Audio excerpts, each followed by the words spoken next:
আমলকি দেখছেন, এটা হচ্ছে আমাদের দেশীয় ফল। সস্তা হলেও অনেক গুণ সমৃদ্ধ এই আমলকিটি। এখন প্রচুর পাওয়া যাচ্ছে শীতকালে। আপনারা কিভাবে সংরক্ষণ করবেন তা আমি ভিডিওর মাধ্যমে দেখিয়ে দিব। আপনারা চাইলেও দেখে নিতে পারেন। আপনাদের উপকারের জন্যই আসলে ভিডিওটা করেছি আপনারা এবং শেয়ার করেছি। আপনারা আমার চ্যানেলটি সাবস্ক্রাইব করবেন এবং আমার ভিডিওগুলো দেখবেন। আসলে আমরা অনেকভাবে এই আমলকিটা সংরক্ষণ করে থাকি। কেউ মুরাব্বা বানাই, কেউ আচার বানাই।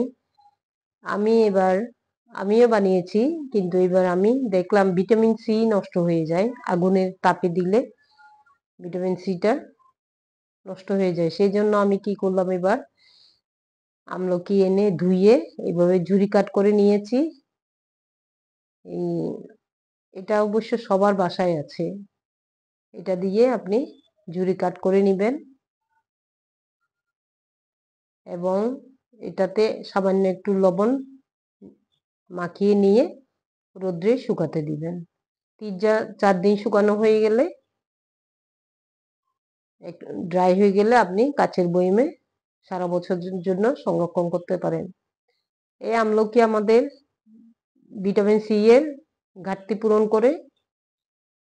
এটাতে আপনার কোষ্ঠকাঠিন্য কমে, আপনার হৃদরোগের ঝুঁকিও কমে এবং ডায়াবেটিসও আপনার কন্ট্রোলে থাকে।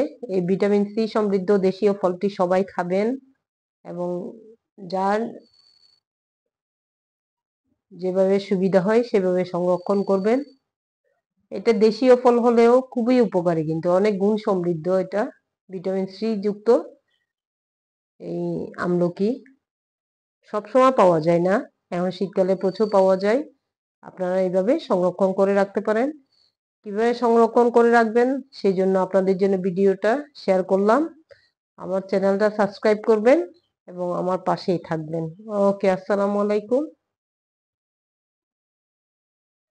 আমি এগুলো এখন রোদ্রে শুকাতে দিব এবং পরে সংরক্ষণ করব।